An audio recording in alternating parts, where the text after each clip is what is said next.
Oh oui, effectivement, je suis l'homme le plus heureux du monde. Et ça fait sans doute un peu idiot de dire ça, de dire que c'est le jour le plus beau de ma vie, mais peut-être qu'un jour, il faudra que je me marie avec Pin, je sais pas. Et peut-être que ce jour-là, sous le regard sévère de beau papa, je me sentirai dire que ce jour-là sera le plus beau jour de ma vie. Mais bon, vous savez ce qu'il faut penser des aveux tirés sous la contrainte. Ici, personne ne me force à le dire. C'est le jour le plus beau de ma vie, je sais.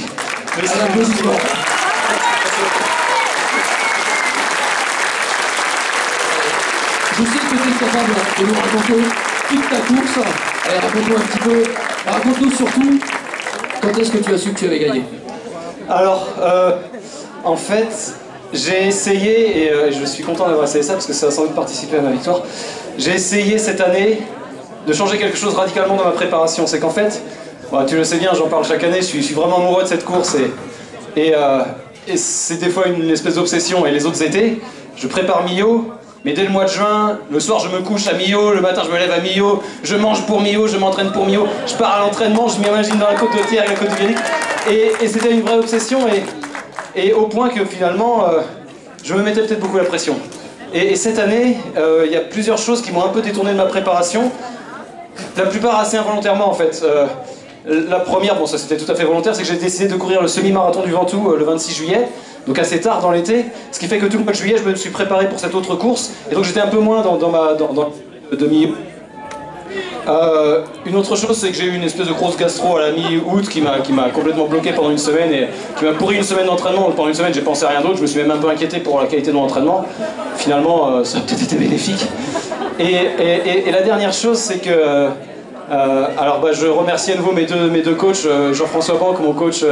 à Montpellier. Jean-François qui a appelé tout à l'heure pour savoir où t'en étais et je lui ai dit, je lui ai annoncé que t'étais dans la descente et que t'allais sûrement gagner et je vais lui envoyer un petit SMS dans quelques minutes. Ah ouais, bah lui je sais qu'il adresse ce moment, enfin je pense, parce que lui avait gagné et je sais que chaque année il espère que je gagne, il croit en moi, il me le dit, et là mardi dernier à la fin de la séance aussi il me disait ça, il me disait Hervé, j'ai confiance en toi et ça me fait un plaisir immense de pouvoir lui mériter sa confiance, quoi. Et également mon entraîneuse au club de Montpellier, Sylvie Fondrinier, voilà, c'est elle qui cette année m'a dit bah, Hervé, essaye d'alléger un peu ton plan d'entraînement.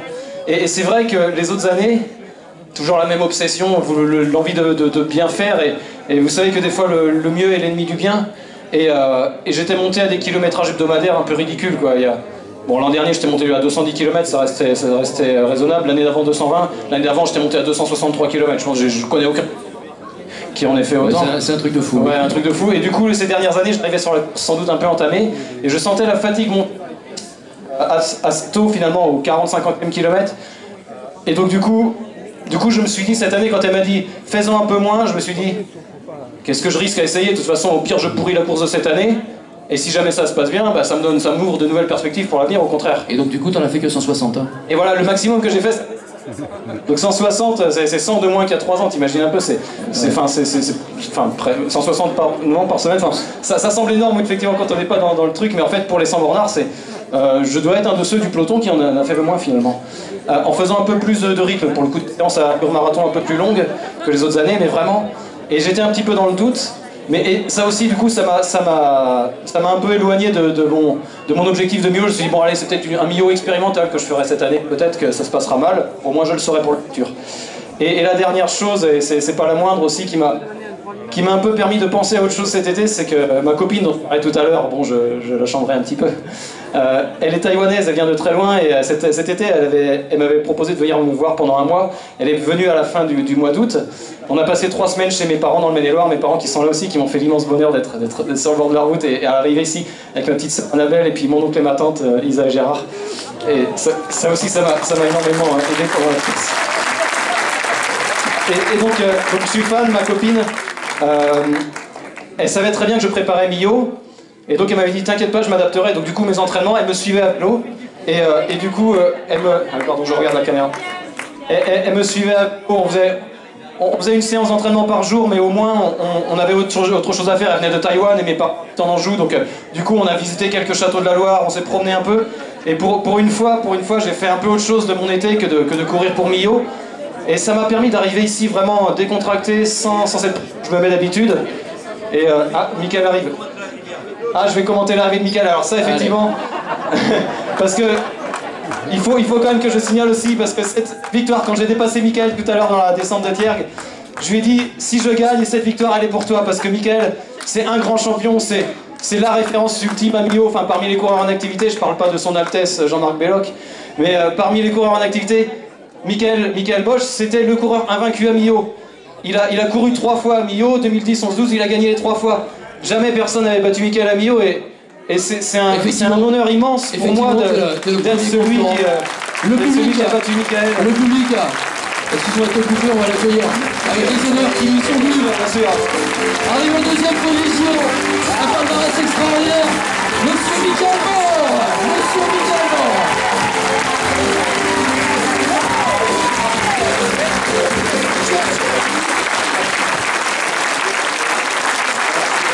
Deux superbes champions.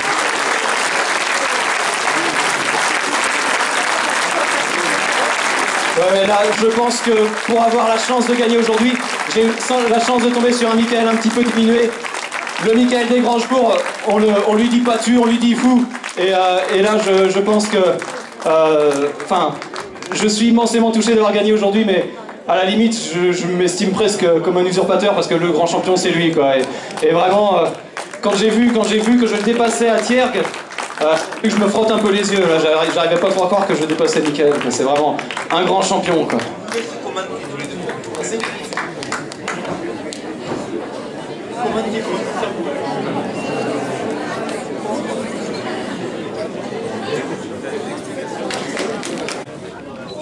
C'est sûr, c'est pas une victoire, mais bon, moi je suis super content. J'ai félicité Hervé parce que c'était son jour, et puis voilà. Quand il m'a passé, je voulais abandonner depuis très longtemps, je lui ai dit que c'était pour lui. Ben, il l'a fait, franchement bravo. Donc ça, il l'a mérité, quoi, parce que ça fait un moment qu'il tournait autour, que ce soit à Millau, à Bébès. Ben, il a gagné la plus belle, je pense que... Je sais pas, j'ai pas entendu son discours, j'espère que vous l'avez enregistré, parce que ça va être pas mal. Je connais pas son chrono, mais je pense qu'il a battu son record. Voilà. Donc déjà ça, et puis après, voilà, bah, Millau, ça se respecte. J'ai voulu un peu tricher avec Millau, j'étais sûrement pas assez entraîné, ben voilà, ça arrive. Mais c'est pas grave, j'ai fini. J'étais encouragé par une personne spéciale, là, Monsieur Rossetti, qui a gagné je ne sais combien de fois en moins de 7 heures. Donc voilà, déjà ça c'est franchement, c'est un honneur pour moi. Et... Je voulais gagner pour Christophe, mais j'ai pas gagné, mais j'ai couru pour lui. Alors Christophe Rochot, c'est le journaliste de Pto 2 qui nous a quittés cette année, c'était le spécialiste des 100 km de Millau, de l'ultra, il était souvent là pour couvrir. Il nous a quittés en juin, et c'est vrai que moi aussi c'est un ami, c'est vrai que ce garçon... J'étais à chacune de mes victoires ici. Ben, j'ai eu au téléphone la veille qu'ils partent, et puis voilà quoi. On a perdu un grand coureur, un grand spécialiste, voilà, mais ben, Christophe, même si c'est qu'une deuxième place, elle est pour toi.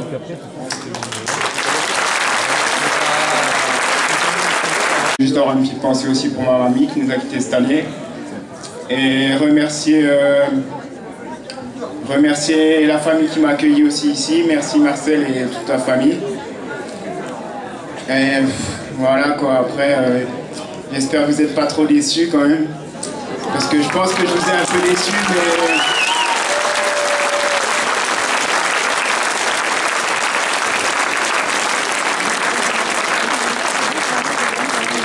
Je voulais faire mes adieux aux 100 km aujourd'hui à Millau, ben je reviendrai.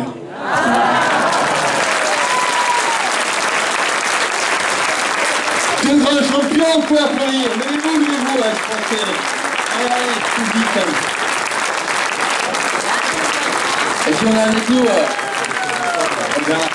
Allez, on a Bernard Rossetti avec nous, vainqueur en 1985. J'ai dit il faut que je finisse pour...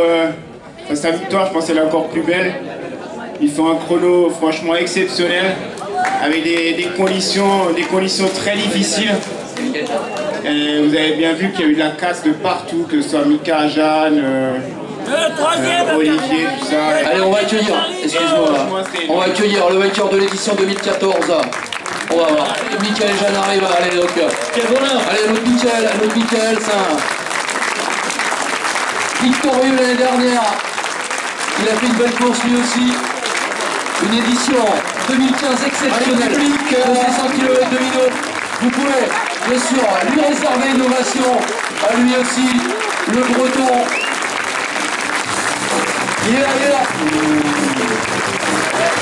Allez, Michael et Jeanne, qui en termine. Bravo, Michael.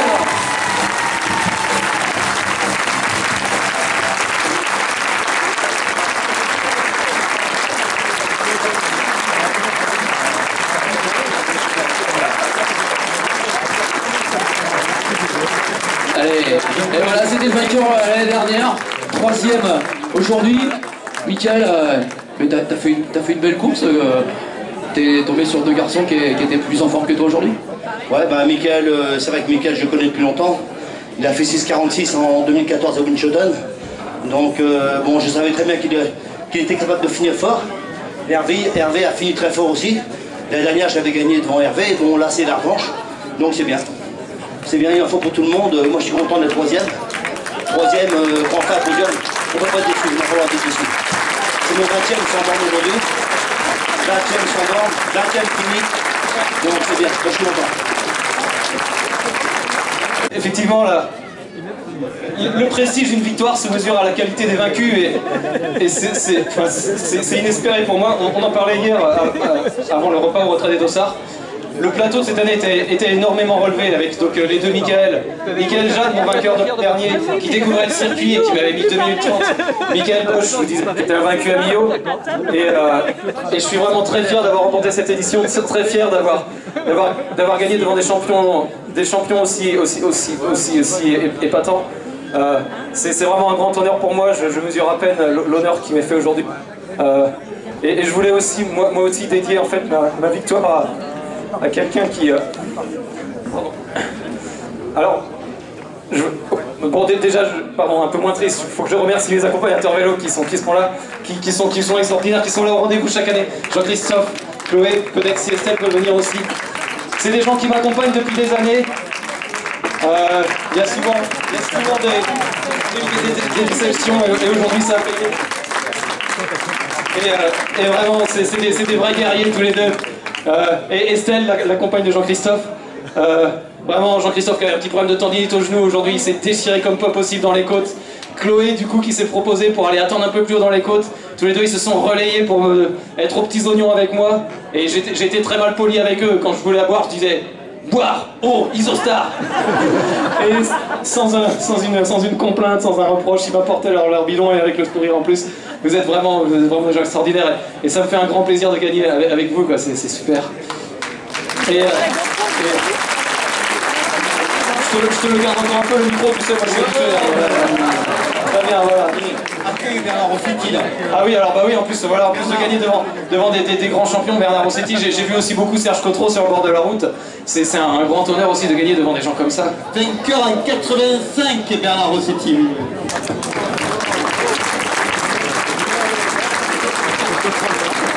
Un très grand honneur. Je suis pas sûr d'y arriver un jour, mais bah, c'est comme toujours, je disais hier au micro, je disais Michael Bosch, c'est le plus fort. Mais clairement, je venais pas en victime expiatoire. Il faut avoir la lucidité de reconnaître quand on n'est pas le plus fort. Il faut aussi avoir la volonté de le devenir. Et là, c'est pareil. J'ai bien conscience que ce sera très dur de passer sous les 7 heures, mais ça m'empêche pas d'essayer toutes mes forces. J'espère être à ta hauteur. Donc là, ça fait 15 ans que j'ai plus fait de course à pied. Dans l'autre temps, je me suis fait opérer de mon genou. Là, j'ai une petite prothèse ici. Mon médecin m'a dit t'es fou de faire un 100 bornes. Je lui ai dit je suis fou, mais peut-être. Mais j'ai tellement envie que je me suis préparé à fond comme je faisais d'habitude. Et je suis venu ici parce que je savais que j'étais en super forme. J'avais fait des tests et tout. Je pensais faire 7 heures. Et même moins. Et je sais que je les avais dans les pattes, quoi, mais mon genou il tient pas. Voilà. Bravo. Alors j'ai pas de regrets, je suis venu, j'ai pas de regrets. Maintenant je sais que c'est terminé pour moi. Je ferai des petits footings et puis du vélo. Voilà.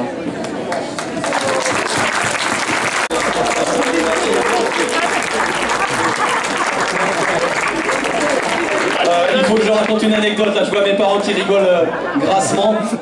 Donc cet été je vous parlais de Tufan, ma copine qui est venue me voir. Et on lui a parlé de ma dernière course de 100 km, c'était Belvès. Et on lui a montré notamment les photos du podium protocolaire où je faisais la bise au Miss. Et elle était très vexée que j'ai fait un bisou à une fille. Et je lui ai dit oui mais t'inquiète pas, à Millau, d'habitude il n'y a pas de Miss, je fais pas de bisous. Alors là si vous voulez bien, on va garder le secret, on va pas lui en parler. Parce qu'elle m'a dit, je préfère Millau à Belvès, j'ai pas compris pourquoi. Alors voilà, donc je voulais oui aussi rendre hommage à plusieurs personnes, donc j'ai parlé tout à l'heure de Jean-François Banque et Sylvie Fourdrinier qui me préparent et qui m'ont permis vraiment d'atteindre le niveau auquel je suis aujourd'hui. Mon premier 100 bornes, c'était il y a 5 ans déjà, et c'était Michael Bosch qui avait gagné. Et merci beaucoup. Et c'est ma récompense de parler après le 100 bornes. Et déjà vous savez, quand je gagne pas, je monopolise le micro pendant un quart d'heure, alors cette année, j'espère qu'il a des bonnes piles le truc. Donc oui, en 2010, pourquoi je parle de tout ça? Ah oui, voilà, j'avais fait 8h25. Et là, vous voyez, j'ai gagné 1 heure en 5 ans. Et ça, c'est grâce à leurs conseils, à leur méthode d'entraînement, leurs conseils dans la gestion de course. Jean-François m'avait dit ça, il m'avait dit, tu sais, il vaut mieux ne pas fournir son effort trop tôt dans la course. Plus tu le fournis tôt, plus tu te découvres tôt dans la course, plus tu vas douiller à la fin. Il m'avait dit, l'idéal, c'est de commencer à souffrir, à donner son effort le plus tard possible dans la course. Idéalement, il faudrait le faire au 100e kilomètre, ne jamais le faire, quoi. Vraiment être toujours sur la réserve, ne jamais avoir commencé à piocher dedans. J'ai essayé de faire ça aujourd'hui, j'ai un petit peu souffert quand même, mais effectivement, mentalement, je me suis jamais vraiment mis dans la course, j'étais toujours là, on attend, je force pas. Et c'est la première année que je fais ça. Effectivement, là, en fait, je vous disais tout à l'heure que cet été, j'avais pas vraiment pris conscience que je préparais Millau avec toutes ces autres choses, et c'est peut-être quelque chose qui m'a beaucoup aidé. Dans la course aussi, ça s'est passé comme ça, en fait. Toute la course, j'étais là, on attend, on verra, enfin... Et même quand je me suis retrouvé en tête de course, je savais quels étaient les clients que j'avais derrière, je savais que c'était loin d'être gagné. Et en fait, j'ai réellement pris conscience de ce qui était en train de se passer. À la limite, j'ai pris conscience que j'étais en train de courir Millau au 99e kilomètre, quoi. Et c'est vrai que j'avais ma copine à la maison jusqu'à lundi dernier, on s'entraînait, mais on n'était pas à fond là-dedans. Et c'est vrai que toute la semaine, par exemple, j'étais au boulot, je rentrais un peu tard, je mangeais à pas d'heure. J'étais pas du tout comme dans les autres années, et là j'ai pris le départ en me disant, voilà, je m'échauffe longtemps sur la course. Et c'est vrai que tout le début de la course, j'ai pris presque comme un échauffement. Et ça, c'est quelque chose aussi peut-être que je referai à l'avenir, mentalement, de me dire, la course n'a pas commencé, la course commence quand on est dans le parc de la Victoire. Et là, c'est quelque chose que m'avait conseillé Jean-François Banque aussi. Il m'avait dit ça, il m'avait dit, le mieux, c'est de commencer ton effort en passant la ligne d'arrivée. Donc je voulais aussi remercier tous les accompagnateurs à vélo qui m'ont épaulé depuis des années, parce qu'en fait cette victoire, c'est évidemment la fin d'une longue journée très dure pour nous tous. C'est aussi en fait le point culminant de 5 ans de course. Hein. J'ai commencé le 100 bornes ici à Millau en 2010, je disais, et ma première accompagnatrice, Proa, on découvrait, donc on était organisé n'importe comment, enfin je vais même pas vous raconter à tel point des fois c'était un peu ridicule. La deuxième année, Sébastien, le mari de ma collègue Coralie Ovaro-Aveilla. Ensuite, Christophe, un copain qui m'a accompagné aussi à Belvès. Et puis ensuite, alors Sophie, une copine de Montpellier, Estelle, l'amie de Jean-Christophe, puis Jean-Christophe, Chloé, et puis aussi Marie, une copine qui m'a accompagné l'an dernier. Vraiment, j'ai toujours eu le bonheur d'être accompagné par des gens qui prennent ça très au sérieux. Je sais que c'est pas facile parce que vous savez, les coureurs, on les félicite, c'est eux qui montent sur le podium à la fin. Pour les cyclistes, c'est pas forcément de la tarte non plus, aussi, ils passent une journée sur le vélo, et à la fin ils ont mal aux fesses, ils ont mal aux cuisses, et en gros à la fin de la course on leur dit bah allez par là, mettez-vous là, montez pas sur le podium, et c'est un peu ingrat le suivi vélo, surtout que bon évidemment ils ont un vélo, ils ont 15 litres de boissons, de gel en tout genre sur le vélo. Moi en plus je suis un maniaque, j'exige qu'il y ait en plus la musique et la musique que je veux, donc c'est pas facile d'être suiveur à vélo. Et j'ai toujours eu ce bonheur depuis 2010 d'être accompagné par des vrais amis et des gens qui prennent ça au sérieux, qui savent à quel point c'est important pour moi, qui se mettent vraiment en quatre pour moi, et vraiment du fond du cœur. Vous êtes les deux représentants actuels de cette longue lignée d'accompagnateurs, mais franchement aussi à tous les accompagnateurs passés qui m'ont aidé. Vraiment, j'ai énormément de chance d'être entouré de gens comme vous. Merci Hervé, merci Hervé. Et donc à partir de 2006, on s'est souvent écrit des lettres avec ma grand-mère, et ça a été le début d'une nouvelle relation, quelque chose que j'appréciais aussi énormément. On se disait des choses qu'on s'était jamais dit dans notre vie, et c'était une correspondance qui me faisait beaucoup plaisir. Et la dernière lettre que j'ai reçue d'elle, elle l'a envoyée de l'hôpital en 2011, elle est décédée 15 jours plus tard. Elle l'a envoyée début novembre, elle est décédée le 15 novembre 2011. C'était une carte pour me féliciter de ma 5e place ici même à Millau. Et voilà, elle a toujours pris très au sérieux tout ce qui nous plaisait, tout ce que faisaient ses petits-enfants, quelles que soient nos activités. On a tous eu des parcours scolaires très différents, professionnels aussi, des activités, le sport ou pas. Elle a toujours aimé tout le monde avec le même amour. Et là, je profite de l'occasion que j'ai en plus ma tante Isa et ma mère qui ont bien connu évidemment leur mère. Et elles savent très bien à quel point on a été baignés dans l'amour. Et tout ce qui nous plaisait, nous encourageait à le faire. Et c'est aussi un peu grâce à elle que je fais ça, parce qu'elle savait que c'était important pour moi, elle m'y encourageait. Et elle est toujours un peu dans nos mémoires. Voilà. Je vous remercie. Et bon, voilà, faut pas que je finisse sur une note aussi triste. Alors voilà, il faut que je remercie aussi vous tous, le public de Millau.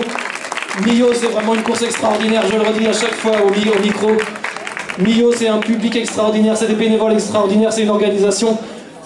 L'accompagnement à la fin par les petits angelots du club d'athlétisme, c'est extraordinaire aussi. On arrive, c'est la délivrance, on a mal partout, on voit plus bien, on n'entend plus bien, on sait plus où on est. Et on arrive au paradis, on a les petits anges bleus qui nous accompagnent, dans cette allée là entre les platanes, on arrive. Et c'est la délivrance, c'est une idée extraordinaire, j'adore ça. Une autre idée extraordinaire, c'est cet aller-retour entre Millau et Saint-Afrique, avec tous ces coureurs, nos concurrents, mais en fait c'est pas nos adversaires, c'est nos amis. Ils partagent les mêmes souffrances, ils sont dans les mêmes expériences que nous, et même encore plus longues que nous, et ils nous encouragent. Des fois ils s'arrêtent, ils coupent leur effort, ils se font mal pour nous, ils nous disent à quel point ils nous aiment, à quel point ils nous encouragent. Et alors cette année j'étais très ingrat avec eux. Chaque année d'habitude oui, je sais, je suis interminable. Mais bon, je vous avais dit que quand je gagne pas, je monopolise le micro. Alors quand je gagne, qu'est-ce que ça va être, hein. D'habitude, tous ces gens qui m'encouragent, tous mes amis coureurs, je leur rends un petit bonjour, un petit merci. Mais ils sont tellement nombreux et ils sont tous tellement sympas que finalement, je me suis rendu compte qu'à la fin de la journée, j'avais passé la journée à faire coucou et à dire merci. Et c'est aussi quelque chose que m'ont demandé de changer mes entraîneurs. Ils m'ont dit: Hervé, c'est bien, t'es gentil avec tout le monde, c'est super, ça leur fait certainement plaisir. Tu te fais beaucoup d'amis, mais tu gagnes pas les courses. Peut-être que cette fois-ci, t'arrêtes de leur dire merci, tu leur diras après la ligne, tu le fais quand tu veux, mais pas pendant la course. Alors du coup, j'ai délégué, et c'était Chloé qui disait merci pour lui. Et moi, j'étais vraiment très impoli avec tous ces gens qui m'adressaient des sourires, et ça venait du fond du cœur, je le voyais bien. Parfois quand même, je faisais un sourire, je faisais un signe de la main, mais la plupart du temps, je regardais droit devant moi, je me mettais dans ma bulle, je me disais, je suis là pour gagner la course. Il ne faut pas que je me disperse en les remerciant, en les félicitant. Pardon, merci. Ah oui, il y a un petit problème technique avec ton dossard. Allez, merci. D'accord. Et donc oui, donc voilà, je voulais leur dire à tous ces concurrents, tous mes concurrents qui m'encourageaient. J'ai eu l'air de les ignorer, il ne faut pas qu'ils croient que je les ai ignorés. Leurs encouragements me tombaient d'aplomb sur le cœur. Ils m'ont aussi beaucoup aidé à terminer dans un temps qui est mon meilleur temps depuis 11 minutes. Et voilà, donc les coureurs de Millau sont extraordinaires. Mes amis qui viennent, je vois Pierre Connac là devant le podium, qui est un ami d'entraînement, qui est un local, qui me fait aussi le plus grand bonheur d'être là chaque année. Ça fait aussi très plaisir de gagner devant toi et Chantal. Et voilà, à Millau, il y a une ambiance extraordinaire. Il faut que je coupe, je sais, j'ennuie tout le monde. Voilà, donc je suis très content de remporter mon premier 100 bornes ici, parce que c'est la course la plus chère à mon cœur. Merci à tous de faire des 100 km de Millau, ceux qui le sont. Merci.